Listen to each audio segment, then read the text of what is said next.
लेकिन जब कोई अल्लाह के भरोसे निकलता है तो फिर टांगे खींचने वालों की परवाह नहीं करते, जब तक नीयत पाक है। आप भी याद रखिएगा इस बात को, जब तक नीयत पाक है, हलक से उतरने वाले लुकमे हलाल के हैं। कोई मर्जी दुश्मन की सफ में जाकर खड़ा हो जाए, दुनिया की सारी ताकतें एक तरफ हैं, अल्लाह की ताकत से फतेह इस्लाम का मुकद्दर है, उसको कोई रोक नहीं सकता। अस्सलाम वालेकुम वरहमतुल्लाहि वबरकातुहू। दोस्तों, उम्मीद है आप सब हज़रात खैर आफियत से होंगे। अल्लाह ताला से दुआ है अल्लाह ताला आप सबको हमेशा सलामत रखे। दोस्तों, फिर से मैं आप हज़रात के सामने शाही इमाम पंजाब मौलाना उस्मान लुधियानवी साहिब दामत बरकातुहुम के एक बहुत ही पुरमग़ज़ खिताब को लेकर के हाजिर हुआ हूँ, जिसका उन्वान है जंग आज़ादी में मुसलमानों की कुर्बानियाँ और मिर्ज़ा कादियानी कौन था। दोस्तों, आज का ये बयान हम सब के लिए बहुत ही ज़्यादा अहम और ख़ास होने वाला है और बहुत ही फ़ायदेमंद होने वाला है। लिहाजा इस बयान को मैं भी सुनता हूँ और मेरे साथ आप भी इस बयान को सुनिए। बात उन दिनों की है जब 1857 की जंग आज़ादी नाकाम होने के बाद पूरे देश में अंग्रेज ने हजारों लोगों को फांसी दी, और जिन लोगों को फांसी दी उनमें बड़ी तादाद उस वक्त के मौलवियों की थी, और माहौल ऐसा हो गया पूरे मुल्क का कि अंग्रेज को लगने लगा कि अब वो वक्त आ गया है कि जब तक दुनिया है तब तक अंग्रेजों का ही शासन रहेगा इस देश पे। अच्छा, अंग्रेज इस बात को समझता था कि भारत की जंग आज़ादी में जो हिंदू, सिख, मुसलमान और दलित ये आपस में एक दूसरे के साथ कंधे से कंधा मिला के जो अंग्रेज के खिलाफ लड़ रहे हैं, तो इनमें जो जज्बा नजर आता है मुसलमानों का, इसको किसी तरह पीछे किया जाए। उस काम के लिए अंग्रेज ने, जिस तरह आजकल बहुत सारे लीडर धर्म की राजनीति खेलते हैं, अंग्रेज ने भी कई बार उस वक्त में देश में धार्मिक दंगे करवाए।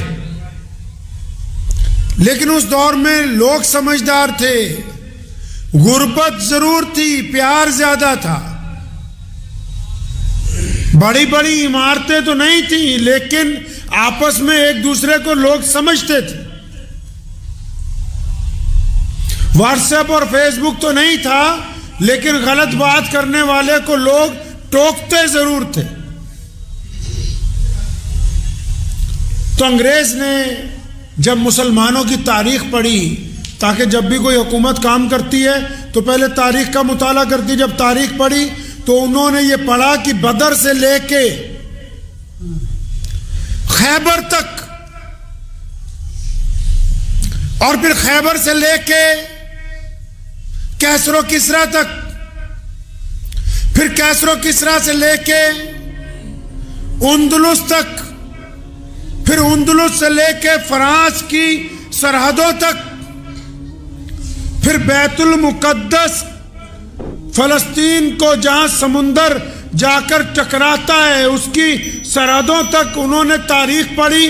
तो पता ये लगा कि पिछले 1400 साल में जब भी ताकत के साथ, जब भी कुव्वत के साथ, जब भी फौजी ताकत के साथ इस्लाम को, मुसलमानों को गिराने की कोशिश की है, तो 1450 साल की तारीख ये कहती है कि कोई भी फौजी ताकत इस कौम के ऊपर आज तक हुक्मरान नहीं बन सकी, क्योंकि ये अपनी ताकत से नहीं लड़ते, ये अल्लाह के भरोसे के साथ मैदान के अंदर। नारे तकबीर, तकबीर, नबूवत, नबूवत, तकबीर। अच्छा, जब अंग्रेज को ये पता लग गया, समझ आ गई बात कि भी लड़ने से कुछ नहीं होगा, लड़ने से तो ये तहरीक रुक नहीं सकती, लड़ने से ये देश के लिए कुर्बानियां देनी बंद नहीं करेंगे। लड़ने से, ये भगत सिंह की हिमायत से पीछे नहीं हटेंगे। अगर हम सिर्फ इनको मारते रहेंगे तब भी ये सुभाष चंद्र बोस का साथ नहीं छोड़ेंगे। अगर हम इनको अंदर जेलों में देते रहे तब भी ये गांधी के साथ खड़े हुए नजर आते रहेंगे। अगर हम इनको अंदर गिरफ्तार करते रहे तब भी ये सतगुरु प्रताप सिंह के साथ कभी ना कभी मैदान में निकल के हमारे सामने आते रहेंगे। तो फिर मुसलमानों के लिए एक अलग से अंग्रेज ने साजिश तैयार की। उस साजिश का नाम जमाते अहमदिया रखा और उसका जो बानी था मरदूद मिर्जा कादियानी, उसको ये कहा कि तुम झूठी नबूवत का ऐलान कर दो। अब सुने, आम लफ्जों में समझ लीजिए, हम लोग जुमे की नमाज पढ़ रहे हैं यहाँ पे, या आप अपनी दुकान पे बैठे हैं, या आप कहीं घूमने गए हुए हैं, कोई भी आदमी, चाहे बड़े से बड़ा अफसर हो, कोई वजीर हो, कोई गरीब हो, कोई भी हो, अपने काम में लगा हुआ है। अगर उसको फोन आ जाए कि जनाब तुम्हारे घर पे आग लग गई, क्या करेगा? दुकान पे रहेगा? नमाज ही पढ़ता रहेगा? नहीं, सारे काम छोड़ के पहले अपने घर को बचाने के लिए जाएगा।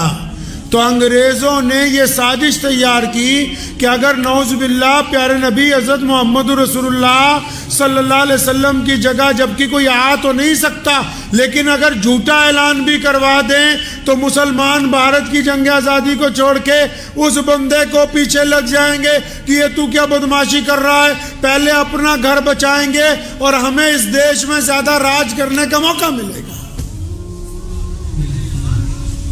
इसलिए मिर्जा कादियानी ने झूठी नबूवत का ऐलान किया। और आप अंदाजा लगाएं, आज भी अगर कोई सरकार, कोई राज्य सरकार हो या बड़ी सरकार हो या बाहर के देशों में जैसे अमेरिका है, फ्रांस है, जो वीटो पावर की ताकत रखते हैं, कोई सरकार अगर किसी बंदे के साथ हो तो उसकी तो चाल ही बदल जाती है। तो मिर्जा गुलाम कादियानी के साथ तो अंग्रेजों का गवर्नर था, अंग्रेज सिपाही थे, अंग्रेज के जितने स्टेट के गवर्नर थे उन सबको पता था कि ये मिर्जा कादियानी हमारा चेला है, हमारा बंदा है, इसको हमने मुसलमानों के खिलाफ लगाया है, ये जहां जाएगा इसकी हिफाजत भी करनी है, इसकी इशाअत भी करनी है। अब जब मिर्जा गुलाम कादियानी ने अपनी शरारतें शुरू की तो फिर अंग्रेजों ने उससे कहलवाना शुरू कर दिया कि जिहाद हराम है, कहलवाना शुरू कर दिया। और आज भी लोगों ने इसके मुतालिक बड़ी अफवाहें उड़ाई कि इस्लाम ने जिहाद के ऐलान किया। इस्लाम ने जिहाद का ऐलान उन मजलूम गरीब मुस्तहिक लोगों के लिए, उन आतंकवादियों के खिलाफ किया है, उन गैरों के खिलाफ किया जो दूसरों की बेटियों की इज्जतें लूटते थे। किसी निहत्थे को मारने का नाम इस्लाम ने जिहाद नहीं दिया। तो मिर्जा गुलाम कादियानी को अंग्रेज ने लगाया, इश्तिहार छापने शुरू किए मिर्जे की तरफ से कि अंग्रेज बहुत अच्छे हैं, अंग्रेजों की सरकार बहुत अच्छी है, अंग्रेजों की मलका बहुत अच्छी है। और क्योंकि जब किसी को सरकारी सरपरस्ती हासिल हो वो ये समझता होता है कि अब मेरे खिलाफ कोई बोलेगा नहीं। लेकिन मौलाना शाह मोहम्मद साहब लुधियानवी रहमतुल्लाह अलैह ने और उनके भाई मौलाना शाह अब्दुल्ला लुधियानवी रहमतुल्लाह अलैह और उनके भाई मौलाना शाह अब्दुल अजीज लुधियानवी, इन तीनों ने डंके की चोट पर ऐसे वक्त में ऐलान किया जब लोग अंग्रेज से थर-थर कांप रहे थे, जब लोग अंग्रेज की नौकरियां ले रहे थे, जब लोग अंग्रेज से सर का लकब हासिल कर रहे थे, जब लोग अंग्रेज की अदालतों में जज और काजी की नौकरी तलाश कर रहे थे, उस दौर में जब अच्छों के पैर हिल गए थे, तब इन्होंने ऐलान किया कि दुनिया जाए इधर से उधर हो जाए, मुहम्मदुर रसूलुल्लाह की जगह अगर कोई झूठा नबी लेके आओगे तो क़यामत तो आ सकती है, उसको नबी बर्दाश्त नहीं किया जाए। नारा तकबीर, नारा तकबीर, नबूवत, नबूवत, नारा तकबीर। अंग्रेज के खिलाफ ये जबरदस्त चोट थी, धचका लग गया अंग्रेजों को कि हमने तो समझा था कि हमारे इस तुरब के पत्ते के खिलाफ कोई बोलेगा नहीं, कोई टोकेगा नहीं। फिर अंग्रेज ने फितना शुरू किया हिंदुस्तान के लोगों में कि जो आज़ादी की लड़ाई लड़ भी रहे हैं ना, उनमें अपने मुखबर, अपने टोटी भेजे।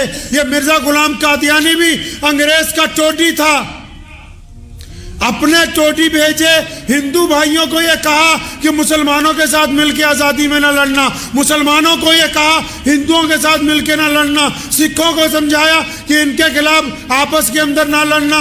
जब इन सब को कहा तो फिर मौलाना शाह मोहम्मद लुधियानवी ने अंग्रेज की इस चाल को भी पहचाना, और उस दौर में जब पूरा मुल्क चुप था तो फिर दूसरा फतवा, पहला फतवा तो यह दिया कि मिर्जा कादियानी मुर्तद है। सुने मेरे लफ्जों को, आजकल कई डुप्लीकेट वारिस पैदा हो गए, अपने आप को कहते हैं कि मिर्जा कादियानी ये था, काफिर था। काफिर नहीं था। उलमा लुधियाना ने मिर्जा गुलाम कादियानी की तकफीर का फतवा जारी किया, मुर्तद होने का फतवा जारी किया। काफिर तो सिर्फ झूठ बोलने वाले को कहते हैं, और मुर्तद उसको कहते हैं जिसने बगावत की हो। और याद रखो, दुश्मन के साथ वक्त आने पर सुलह हो सकती है, और अगर कोई देश से गद्दारी कर दे, धर्म से गद्दारी कर दे, तो गद्दारों के साथ किसी कानून में सुलहनामा नहीं लिखा जाता है।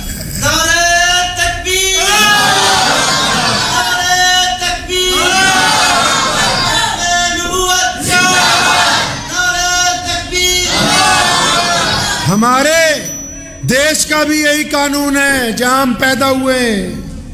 अगर कोई आदमी कोई चुनी हुई सरकार के खिलाफ बोले तो कोई बात नहीं, अखबार वाले भी खबर छाप देते हैं कि इसने फलां बयान दिया सरकार की नीतियों के खिलाफ। और अगर कोई देश के खिलाफ बोले, अगर कोई अपने ही देश की मिट्टी के खिलाफ बोलने की कोशिश करे, अपने ही देश के कानून को तोड़ने की कोशिश करे, हमारी पार्लियामेंट ये कहती है, हमारा दस्तूर ये कहता है, हमारा आईन ये कहता है कि आप किसी पार्टी की सरकार बनने पर नीतियों की मुखालफत तो कर सकते हो, लेकिन अपने मुल्क से गद्दारी नहीं कर सकते। मिर्जा गुलाम कादियानी और उसके चेले इस्लाम के मुखालिफ नहीं, इस्लाम के और हमारे देश के गद्दार हैं। इस लफ्ज को अपने दिल की तख्ती पर लिख के रखिएगा। पहले वक्त गुजरता गया, अंग्रेज इसको हवा देते रहे, हवा बना दिया कादियानियों का पूरे देश में। जब पूरे देश में हवा बनने लगा, मुसलमानों के ईमान पर खतरा डगमगाने लगा, तो फिर एक बुजुर्ग उठे, उनका नाम था हजरत मौलाना सैयद अल्लामा अनवर शाह कश्मीरी रहमतुल्लाह अलैह। उन्होंने इस तकलीफ को महसूस किया कि ये क्या हो रहा है। अंग्रेज मुसलमानों के खिलाफ इतनी बड़ी साजिश लेके आ रहा है। उनके शागिर्द थे जो लोग उनके पास पढ़ते थे दारुल देवबंद में। अल्लामा ने फिर अपने शागिर्दों को तैयार किया, शागिर्दों को परखा, तो एक शागिर्द पर नजर पड़ गई। कौन सा शागिर्द? उसी मौलवी का पोता जिसने सबसे पहले मिर्जा कादियानी से पंगा लिया, जिसने सबसे पहले अंग्रेज के गिरेबान में हाथ डाला, जिसने सबसे पहले मिर्जा कादियानी की तकफीर का ऐलान किया। उसी मौलाना शाह मोहम्मद लुधियानवी के पोते मौलाना हबीबुर रहमान लुधियानवी कहाँ पढ़ते हैं? अल्लामा अनवर शाह कश्मीरी के पास। अल्लामा ने जब देखा कि अब हालात बदतरीन हैं, अंग्रेज की साजिश नाकाबिले बर्दाश्त है, तो फिर उसी खानदान के एक बच्चे के कंधे पर हाथ रखा, हौसला दिया, तरबियत की, बात समझाई, साजो सामान दिया, तैयार किया, और फिर अंग्रेज के सामने हबीबुर रहमान लुधियानवी की शक्ल में एक दीवार खड़ी कर दी कि ये देखो कि अगर तुम रसूलुल्लाह की नबूवत के खिलाफ साजिशें करोगे तो मेरे शागिर्दों में अब ऐसे लोग मौजूद हैं जो तुम्हें नाको चने चबवा सकते।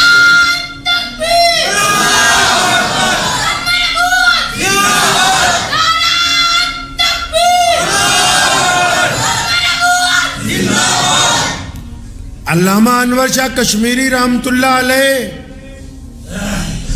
बस यहीं पर नहीं रुके,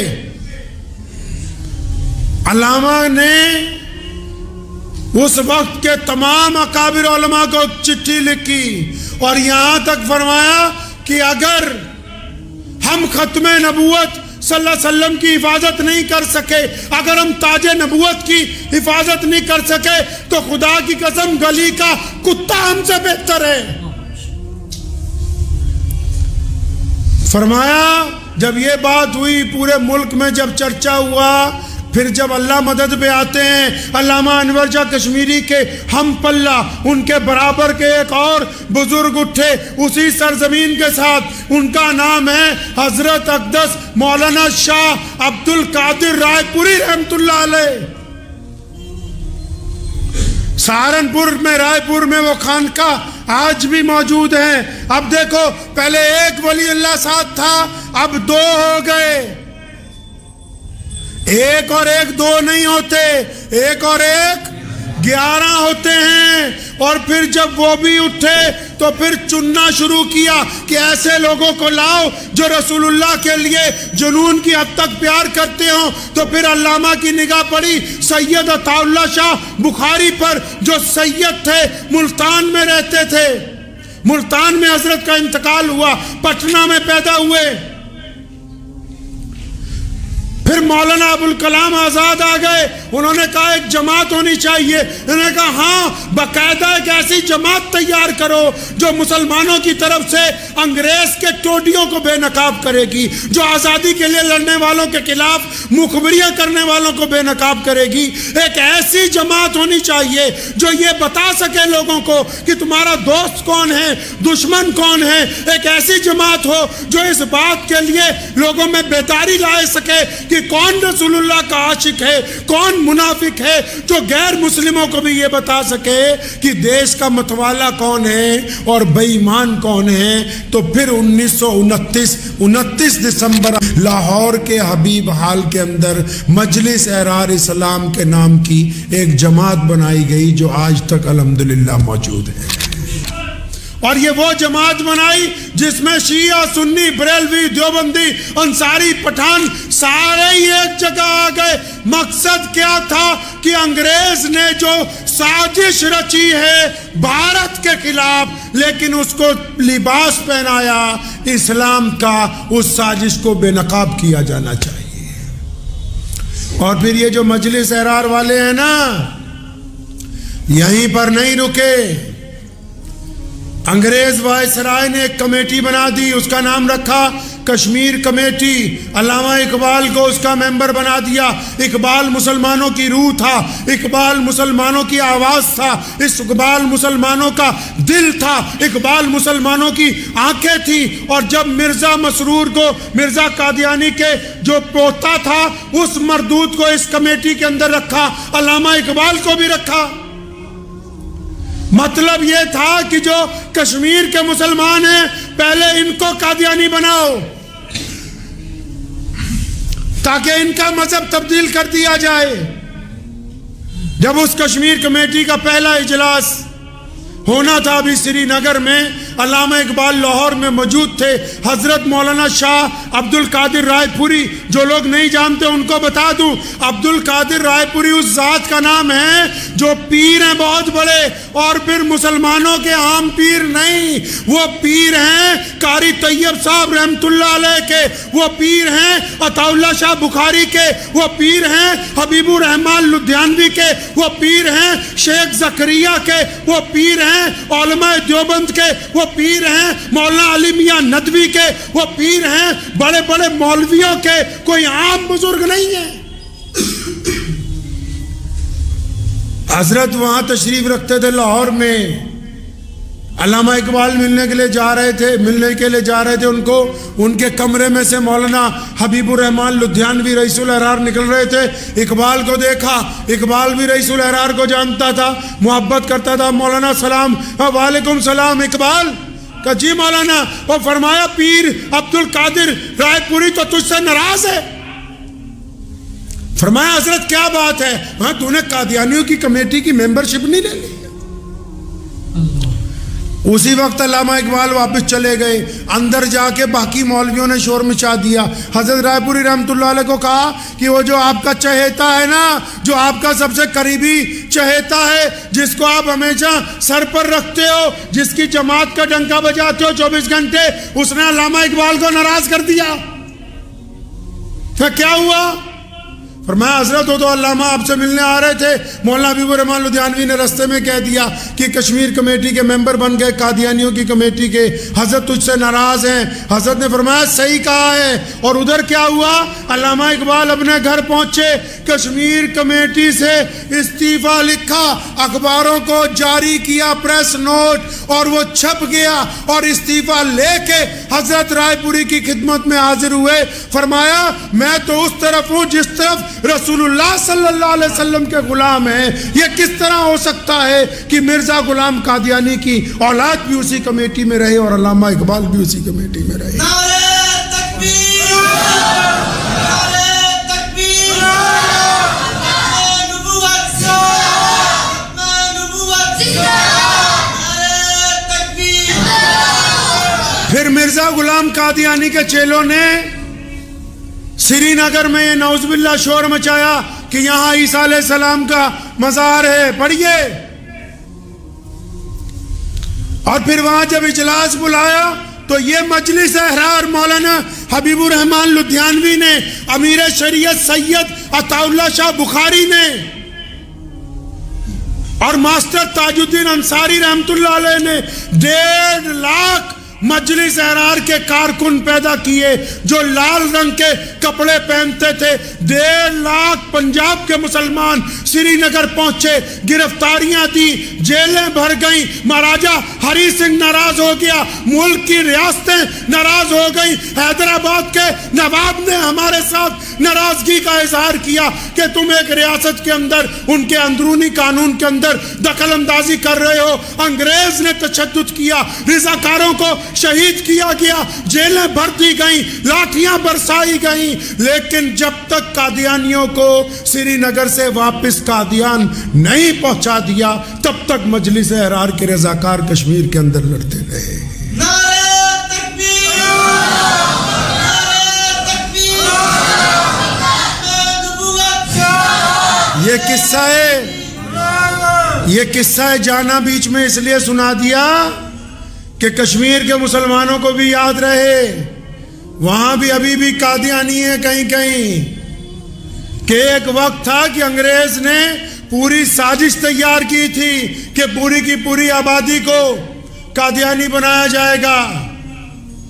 और फिर जब ये देखा मौलाना हबीबुर रहमान लुधियानवी ने कि फितना रुकता ही नहीं है, अब जब कोई बंदा बीमार हो, बीमारी ठीक ही नहीं होती, तो करना क्या है? डॉक्टर बोलता है टेस्ट करो, इसका इलाज तब होगा जब पता लगे बीमारी जिस्म से आ कहां से रही है। और गुर्दे खराब है, दिल खराब है, फेफड़ा खराब है, पित्ते में पंगा पड़ गया। तो फिर मजलिस अहरार इस्लाम के बुजुर्गों ने इसकी स्कैनिंग की तो पता लगा कि सारे झगड़े की जड़ कादियान से शुरू होती है, वहां पर लोगों को जाके बरगलाते हैं। तो फिर सन 1929 में जो मजलिस अहरार बनी थी, उन्होंने ऐलान किया कि कादियान के अंदर जाकर खत्मे नबूवत की मस्जिद बनाएंगे, वहां जाके खत्मे नबूवत का मरकज कायम करेंगे, वहां के मुसलमानों को बेदार करेंगे। तब फिर पूरे देश में से अहरार के कायदीन आखिर कादियान पहुंचे, वहां खत्मे नबूवत का मरकज कायम किया। और फिर पूरी दुनिया के मुसलमानों को ये बता दिया गया कि ये जो झूठे कपड़े पहन के मिर्जा कादियानी का नाम लेते हैं, इनका इस्लाम के साथ कोई लेना देना नहीं है।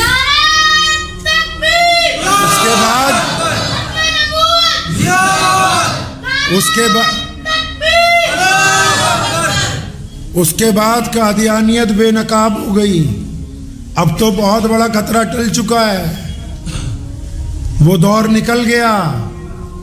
अंग्रेज के पिट्ठुओं को बेनकाब किया गया। कादियानियों के कहने पे हजारों ही अंग्रेज ने भारत के लोगों को सजाएं दी हैं। आज कई फिरका परस्तों को हमदर्दी आती है ना कादियानियों पे, तो मैं उनको कहा करता हूं कि पिछले 20 साल का, 100 साल छोड़ो, 20 साल का ही रिकॉर्ड निकाल लो, कितने पाकिस्तान से ISI के एजेंट जो हैं कादियान से पकड़े गए, तुम्हें पता लग जाएगा। क्योंकि ये पैसे के पूत हैं, ना उनके हैं ना इनके हैं, ये इंसानियत के दुश्मन हैं, इंसानियत के दुश्मन है ये। मीठी जुबान, हर मीठा बोलने वाला अच्छा नहीं होता है। अगर मीठा इतना अच्छा होता तो शुगर नाम की बीमारी ना आती दुनिया में। हर मीठा बोलने वाला अच्छा नहीं होता। 1947 के बाद भी कादियानियों ने जब तकसीम हो गई, सबसे ज्यादा दर्द पंजाब को झेलना पड़ा, सबसे ज्यादा तकलीफ पंजाब को उठानी पड़ी। पंजाब के चाहे सिख हो, पंजाब के चाहे हिंदू हो, पंजाब के चाहे मुसलमान हो, पंजाब के चाहे दलित हो, इन चारों लोगों को अंग्रेज की साजिश का खमियाजा भुगतना पड़ा है। सबसे बड़ी तकलीफ पंजाबियों ने उठाई है जब 1947 में इधर के पंजाबियों को उधर कर दिया गया, उधर के पंजाबियों को इधर किया गया। 10 लाख लोग जो हैं वो आपस के अंदर शहीद हुए। फिर क्या किया कादियानियों ने? कादियानियों ने फिर क्या किया? पाकिस्तान में अपना हेडक्वार्टर बनाया। फिर उसके बाद क्या किया? यहां कादियान में अंग्रेजों को कह के फिर अपना दफ्तर बनाया। क्या किया फिर कादियानियों ने? जब उनको पता लगा पंजाब में से मुसलमान तो चले गए सारे, उन्होंने गरीब लोगों को ढूंढना शुरू किया। फिर ये पता किया गांव गांव में 1-1, 2-2, 4-4 जो बच गए हों उनको कादियानी बना लिया जाए। वो कहते हैं, कहावत है, अल्लाह ताला का निज़ाम भी है कि फिरौन आता है तो मूसा भी जरूर आते हैं। ये अल्लाह ताला का निज़ाम है। तकसीम के बाद जब सारे ही मुसलमान हिजरत कर गए, वहाँ से हिंदू सिख भाई यहाँ आ गए, तो 2-2-4 जिस तरह उधर कुछ मुसलमानों के दरमियान में हिंदू सिख भाई रह गए, यहाँ कुछ मुसलमान 2-2-4 रह गए। तो कादियानियों ने फिर नई साजिश का शुरुआत की। उन्होंने कहा कि अब जो हिंदुस्तान के पंजाब में थोड़े बाद मुसलमान बच गए, उन सबको कादियानी बना लो। एक बार फिर वही मौलाना हबीबुर रहमान लुधियानवी, जिनको अल्लामा अनवर शाह कश्मीरी रहमतुल्लाह अलैह और हज़रत मौलाना शाह अब्दुल कादिर साहब रायपुरी रहमतुल्लाह अलैह ने थपकी दे के, अपना सिपह सालार बना के, अपना जर्नैल बना के आगे किया, उन्होंने पाकिस्तान जाने से इनकार कर दिया। कहा हम नहीं चाहते कि वहां जाएं, हम नहीं चाहते कि बने। दोबारा यहां आ गए। ये जिस तारीखी मस्जिद में आप बैठे हुए हैं, अपने बेटे को कहा, हजरत मौलाना मुफ्ती मोहम्मद अहमद रहमानी लुधियानवी रहमतुल्लाह अलैह और उनके भाइयों को, दौर क्या था कि कोई मुसलमान नहीं था नमाज पढ़ने के लिए। ये जिस जगह आज आप बैठे हैं ना, सन 1950 में जब पहली दफा जुमे की नमाज पढ़ानी थी तो मुफ्ती साहब रहमतुल्लाह अलैह दिल्ली गए, 2 मुसलमानों की मिन्नत की। वो कहने लगे भाई किराया तू लगा देगा तो चलते। 2 बंदों को लेके आए, यहाँ इस सब पर बिठाया, 2 आदमियों के साथ पहली नमाज जुमा अदा की।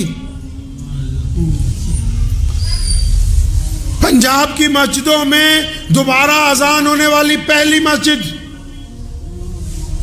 और फिर जो काम शुरू किया, दोबारा कादियानियों ने साजिशें शुरू की, कभी दाईं तरफ से हमला, कभी बाईं तरफ से हमला। लेकिन जो अल्लाह के तवक्कल के ऊपर चलते हैं, जिनका भरोसा अल्लाह पर हो और अल्लाह के नबी अलैहिस्सलातु वस्सलाम पर जिनका ईमान कामिल हो, दुनिया की कोई ताकत उनके मिशन का रुख जो है वो पलट नहीं सकती। कादियानी जहाँ जहाँ गए पिछले 50 सालों में, मौलाना ने अपना मिशन अपने बेटे को, और उस बेटे को जिसका नाम अपने बाप के नाम पर रखा, बेटे का नाम अपने बाप के नाम पर रखा, यह सोच के रखा कि जिस तरह मौलाना हबीबुर रहमान लुधियानवी पूरे देश के मुसलमानों का जर्नैल था, अंग्रेजों के दांत खट्टे करता था, अपना बच्चा जब हुआ उसका नाम भी हबीबुर रहमान, आगे सानी लगा दिया कि दूसरा हबीबुर रहमान, और यह सोच के रखा कि यह भी शायद अपने दादा की तरह वही कुछ बनेगा। और फिर कहा ना प्यारे नबी अलैहिस्सलाम ने, इन्नमल अमालु बिन्नियात, अमल का दारोमदार नीयत पर होता है, नीयत सच्ची थी।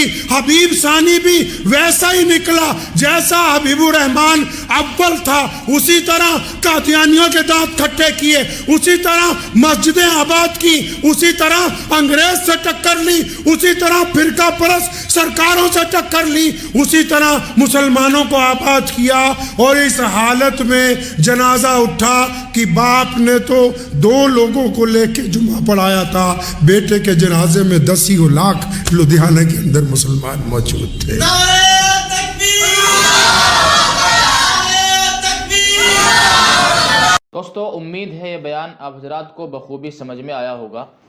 अगर आपको ये बयान अच्छा लगा हो तो इस बयान को लाइक कीजिए, शेयर कीजिए और हमारे चैनल MM कासमी रिएक्ट को ज़रूर सब्सक्राइब कीजिए, इसलिए कि आप हजरात इस तरह की मज़ीद वीडियोज़ इस चैनल पर हासिल कर सकते हैं और फ़ायदा उठा सकते हैं।